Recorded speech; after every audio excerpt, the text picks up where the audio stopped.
Assalamualaikum warahmatullahi wabarakatuh. Halo semua, bagaimana kabarnya? Alhamdulillah pada baik ya. Ya, semoga kita semua selalu sehat, selalu dimudahin dan dilancarin apa yang sedang kita usahakan oleh Allah Subhanahu wa taala. Baik, di sini pada kesempatan kali ini Ibu akan membahas mengenai presentasi demam panggung. Nah, eh, kemajuan karir Anda dalam perusahaan hampir tidak ada kaitannya dengan keahlian yang Anda miliki.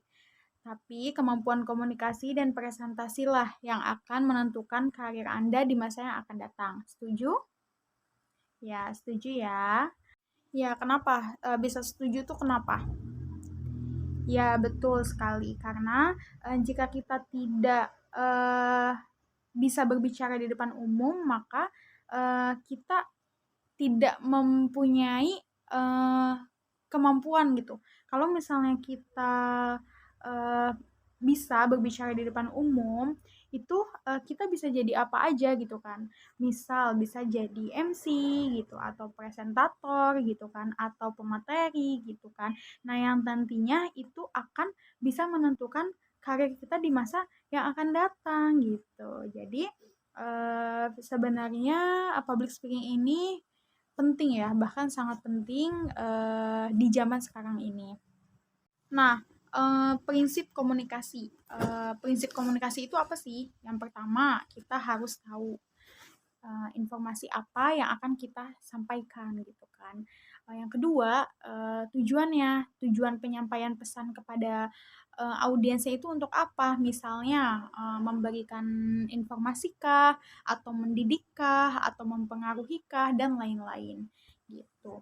Lalu yang ketiga itu ada halayak. Jadi kita itu harus mengetahui gitu, ketahui karakteristik pendidikan, budaya, budaya, status sosial, ekonomi, atau yang lainnya. Misalnya kita mau spesifiknya ini mahasiswa gitu kan, atau latar belakang kurang lebihnya itu sama gitu. Lalu yang keempat itu cara komunikasi pesannya gitu. Harus akurat gitu kan, jelas, singkat, sesuai sikon, bisa melalui uraian, obrolan, naskah, bahkan spontan juga bisa gitu. Yang kelima itu hilangkan hambatan gitu. Hambatan ini kan bisa berasal dari kesalahan teknis maupun presenter sendiri seperti kayak emosi, terlalu banyak informasi gitu kan. Terus kesalahan memilih cara komunikasi gitu. Itu penting untuk kita evaluasi gitu kan. Lalu yang keenam itu ada target.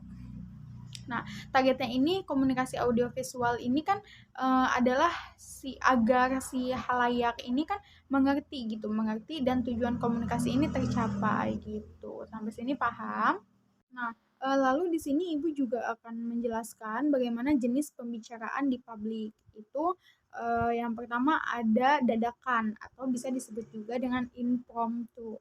Lalu yang kedua terencana, presentasi, lalu ada moderator, pidato, MC, berbicara dalam wawancara, penyiar radio dan presenter TV itu. Nah, pembicara impromptu itu apa sih? Pembicara impromptu itu dadakan. Dadakan maksudnya kayak tanpa persiapan, menghadapinya itu kayak kalau berbicara dia nekat gitu kan. Terus dia juga kalau impromptu ini dia mencermati gitu kepada siapa dia ini akan berbicara gitu. Terus ke forum apa gitu. Intinya tuh kayak makin banyak latihan berbicara akan memudahkan kita menghadapi situasi ini gitu. Nah, lalu presentasi. Presentasi itu apa sih?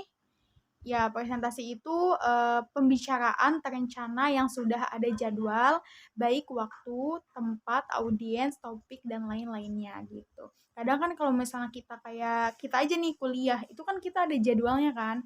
Kayak oh minggu depan kita presentasi. Berarti kan itu harus disiapkan gitu dari sebelumnya gitu. Kayak kita bikin makalah gitu kan. Terus kayak bikin PPT-nya siapa, lalu kita sudah membaca materi apa yang akan kita sampaikan gitu. Jadi seperti itu ya presentasi itu. pembicaraan yang terencana, sudah ada jadwal dan waktunya gitu. Lalu ada moderator. Nah, moderator ini apa sih? Moderator ini adalah orang yang mengarahkan acara gitu kan. Mengarahkan acara itu apa sih? Kayak misalnya membuka, mengatur waktu, menentukan acara yang dilaksanakan, lalu siapa yang akan berbicara, dan mengarahkan pembicaraan juga menutup acara. Selanjutnya ada pidato. Jadi pidato ini ada beberapa jenis ya, nggak cuma satu. Yang pertama itu ada pemaparan informasi, lalu yang kedua ada pengarahan dan pemotivasian. Ini tuh pidato untuk memotivasi gitu kan. Lalu yang ketiga ada serah terima. Nah, selanjutnya itu ada MC. Nah, apa sih perbedaan MC dengan moderator? Tentunya beda ya. MC ini membacakan susunan acara dalam suatu acara dalam sebuah forum gitu kan, tanpa memiliki hak untuk mengintervensi isi acara tersebut. Kalau moderator ini lebih memiliki kebebasan gitu kan, kebebasan dalam menyampaikan maksud dan tujuan presentasi. Kalau kata kita mah biasa disebut itu juru damai gitu kan. Kalau moderator gitu. Lalu selanjutnya ada berbicara dalam wawancara. Nah, ada pewawancara ya. Ada juga yang diwawancarai gitu. Nah, presentasi itu apa sih? Presentasi itu membicarakan, menghadirkan, mengusulkan, membahas, menerangkan atau mempraktekkan. Nah, pelakunya ini siapa sih gitu? Presentator juga presenter. Nah, di sini Ibu akan memaparkan resep sukses presentasi. Apa sih itu? Apa aja sih? Yang pertama, kita harus riset gitu. Yang kedua, latihan penampilan. Jadi jangan sampai kita tidak mempunyai persiapan gitu kan. Yang ketiga, tidak tegang gitu. Nah, ciri-ciri presentasi itu apa sih? Biasanya bersifat formal ya, lalu matang dan terencana juga, ditentukan tempat, waktu, dan materinya seperti apa, pastinya ada alat bantu juga gitu kan, dan ada dipandu oleh moderator gitu kan, dibantu juga sama notulis, pihak lain sebagai audiens, lalu ada apa lagi? Ya, betul, sesi tanya jawab. Terus, ya memiliki tujuan dan target tertentu. Nah, sebenarnya apa sih hambatan dalam presentasi? Nah, hambatan dalam presentasi ini ada 4 ya. Yang pertama itu tidak siap gitu. Jadi kalau misalnya kita tidak siap itu presentasinya eh, apa ya, tidak akan lancar gitu kan, hambatan gitu, berhambat gitu kan. Lalu yang kedua takut salah, jadi jangan sampai kita ketika presentasi ini takut salah gitu. Yang ketiga berpikir negatif tentang audiens.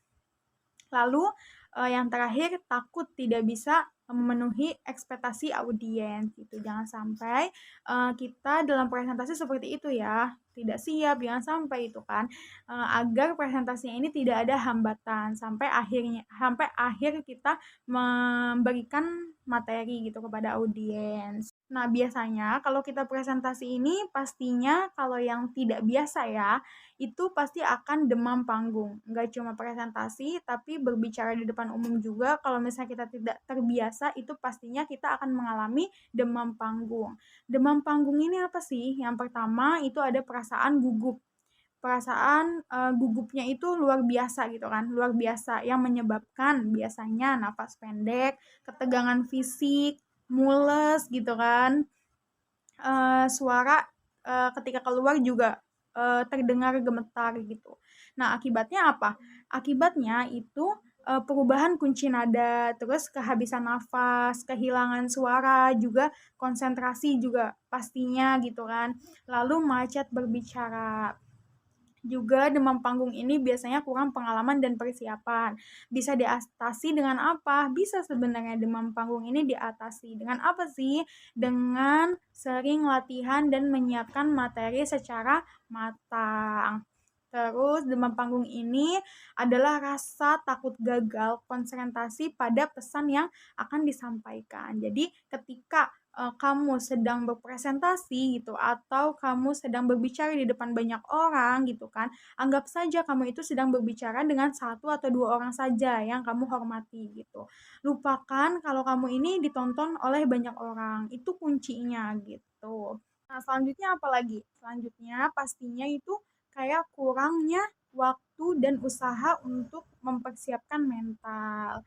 Yang terakhir ini kurangnya harga diri gitu. Jadi, sebisa mungkin kita harus bisa menghargai diri kita dan, tampillah dengan mutu yang sesuai. Percayalah bahwa apa yang kamu sampaikan kepada audiens adalah hal yang menarik, berguna, penting, benar, dan logis. Nah, di sini Ibu juga akan menjelaskan tips mengatasi demam panggung. Apa sih tips mengatasi demam panggung? Sebenarnya bisa ya, demam panggung itu bisa diatasi. Yang pertama, itu kita harus mempersiapkan diri dengan sebaik-baiknya. Lalu yang kedua, berlatihlah presentasi di depan kaca gitu kan. Terus jika kamu tidak sanggup menatap mata audiens nih, tataplah jidatnya gitu. Atur nafas kamu juga gitu, berhitung 1 sampai 10 berulang-ulang agar kita ini tidak nervous gitu kan, tidak deg-degan gitu. Lalu berdoa, jangan lupa untuk berdoa dan ucapkan kayak misalnya aku bisa, aku berhasil dan lain-lain yang bersifat afirmatif gitu dan menenangkan itu sangat berpengaruh sih. Nah, dan rasa takut itu wajar, manusiawi. Jadi kita ini apa ya, harus dilawan gitu. Jangan sampai gara-gara kita apa tuh namanya demam panggung nggak kita lawan gitu kayak ya udah saya nggak mau mencoba gitu. Itu tidak boleh ya. Kita eh, harus bisa melawan itu. Kan tadi sudah Ibu jelaskan tuh tips untuk apa namanya demam panggung gitu itu harus dilawan dan dicoba. Jadi sebenarnya rasa takut itu wajar, manusiawi gitu. Coba kalian latihan gitu, kayak misalnya berbicara impromptu aja, dadakan mengenai sebuah objek gitu. Terus tentukan satu topik dan berbicaralah selama 5 menit misalnya tanpa terhenti. Terus presentasikan tentang diri kamu misalnya atau objek tersebut. Juga misalnya bisa juga berikan komentar atas penampilan teman kamu gitu. Itu sama saja ya, latihan sama saja bisa melatih kita gitu dalam public speaking. Baik, sampai sini apakah sudah paham atau misalnya tidak paham boleh untuk bilang sama Ibu biar Ibu jelaskan ulang. Tidak ada? Baik, kalau tidak ada yang bertanya dan sudah paham, Ibu tutup ya, karena waktunya sudah sebentar lagi sudah habis. Terima kasih, jangan lupa untuk membuat learning journal-nya. Wassalamualaikum warahmatullahi wabarakatuh.